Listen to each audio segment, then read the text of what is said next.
केंद्रीय शिक्षण मंत्री धर्मेंद्र प्रधान आणि केंद्रीय गृहमंत्री अमित शहा यांच्यातील 3.5 तासांच्या बैठकीमध्ये नेमकी कसली चर्चा झाली? राहुल गांधी तर त्यांना पंतप्रधान हे युवा विरोधी पंतप्रधान आहे असा उल्लेख करताना दिसले।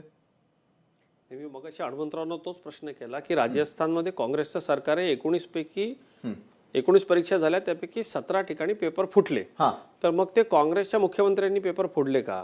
मी सुरुवातीलाच अशी भूमिका घेतली होती की या विषयामध्ये आता राष्ट्रवादी शरदचंद्र पवार गटाचे प्रवक्ते विकास लवांड यांनी अगदी नाकाने कांदे सोलले। मला येताना एक प्रतिप्रश्न असा विचारायचा या ठिकाणी की तुमच्या नेत्यांना तुम्ही आधी विचारा की तुमच्या घरचा जो सगळे जे विषय आहेत, राजकीय विषय, त्यांचं तुम्ही ते विचारा ना। आमची लेकरं जी आहेत, जी सैन्य भरतीची तयारी करतायत, मिलिटरीची तयारी करतायत, इतर ठिकाणची तयारी करतायत, परीक्षांची तयारी करतायत, त्या आमच्या लेकरांना तुम्ही रस्त्यावरती उतरवणार, त्यांच्यावरती गुन्हे दाखल करवणार। तुम्हाला एवढा शेतकऱ्याचा पुळका येतो का? माझ्या तालुक्याच्या वरती कन्नड तालुका आहे, तिथला कारखाना तुमच्या रोहित पवारनी बळकावलाय, जाऊन आधी सांगा ना त्याला। विषय काय माहिती का विकासराव, तुम्ही स्वतः पीडित आहे, तुम्हाला भरीस पाडून तुम्हाला विषयांतर कशाला? हे योग्य आहे ना? या ज्या सगळ्या मुलांना रस्त्यावरती उतरवलं, हे कशासाठी उतरवलं? राजकीय विषयावरती समोरासमोर येऊन लढा ना।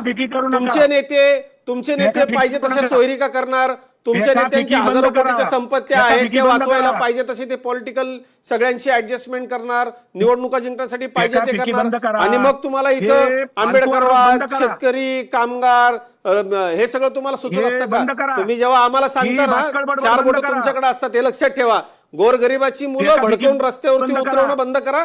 या देशाचे पंतप्रधान लायक आहे, आपण या देशाच्या सैनिकांच्या पाठीमागे उभं राहिलं पाहिजे, राष्ट्रभक्त लोकांच्या पाठीशी उभं राहिलं पाहिजे। तुम्हाला सरकार उलथवायसाठी आंदोलन करायचं ना, कुशल करा, पण विद्यार्थ्यांच्या खांद्यावर बंदूक ठेवून करू नका। विद्यार्थ्यांच्या पाठीशी सरकार भक्कमपणे उभं आहे। तुमच्या काळामध्ये पेपर फुटून जात होते, 15 वर्षांनी लक्षात येत होतं आमचं। त्या मिनिटाला जर पेपर फुटले त्याच्यावरती कारवाई होते, कळते, सीबीआय चौकशी होते, लोक जेलमध्ये जात आहेत, लक्षात घ्या।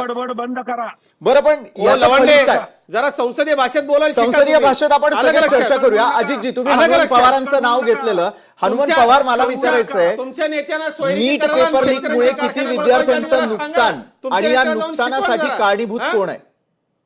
आपण सगळेच संसदीय भाषेचा वापर करूयात। अजितजी, तुम्ही मगाशी हनुमंत पवार यांचा उल्लेख केला। हनुमंतजी, पवार, नीट पेपर लीक मुळे किती विद्यार्थ्यांचं नुकसान आहे आणि या नुकसान